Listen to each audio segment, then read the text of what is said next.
पूर्वी रोमांस साम्राज्य, जिसे बिजनीटन साम्राज्य, ग्रीक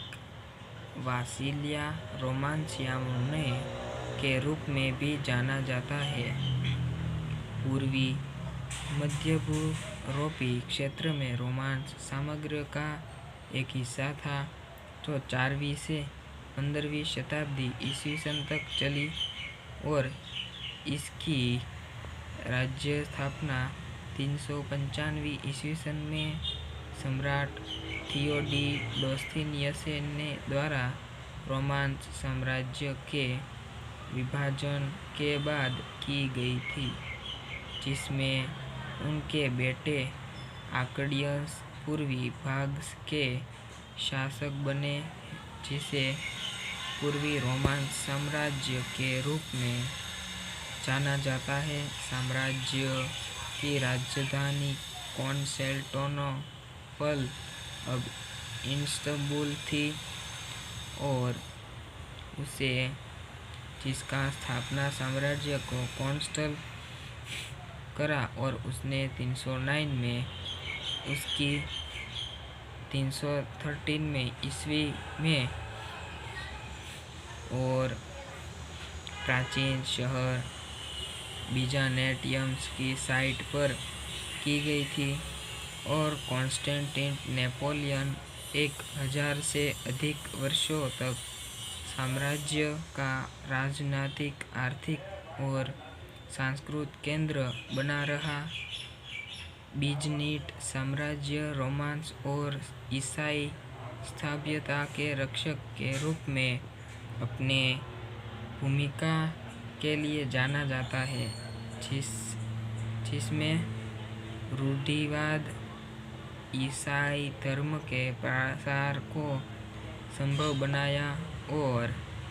रोमांस साम्राज्य के पश्चिमी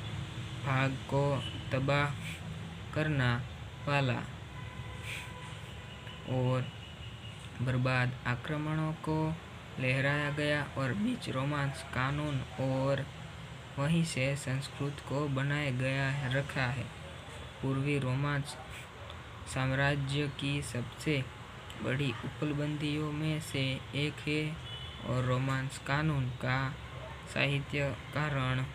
वही था जिसे कॉर्पस जूरिस सिविलिस के रूप में जाना जाता है, जिसे 6वीं शताब्दी में सम्राट जस्टिनियन प्रथम जाता है के अधिक संकलित किया गया था, जो आज तक कई यूरोपियन देशों में कानून का आधार बना हुआ है।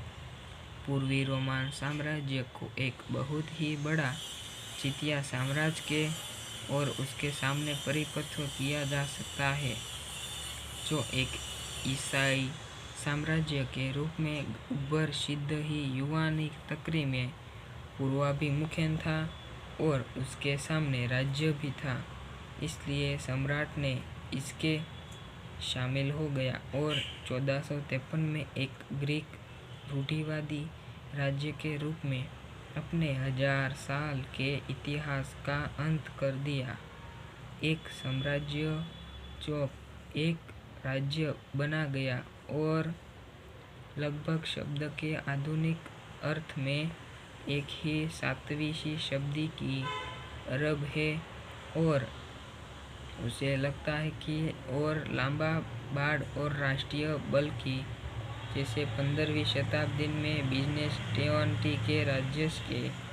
औपचारिक विघटन ने साथ ही 13 बिजनेटियन सलामन के नष्ट नहीं हुए थे और फिर भी वो धर्म में थे क्योंकि उन्होंने मस्जिदी साम्राज्य के दौरान तीव्र विकास अनुभव किया और यूनानीकरण की प्रक्रिया से गुजरे थे। वहीं पश्चिमी क्षेत्र के प्रांत ज़्यादातर पिछड़े गांव ही थे और इन दोनों क्षेत्रों के बीच मतभेद लंबे समय तक रहे और बाद में महत्वपूर्ण हो गए।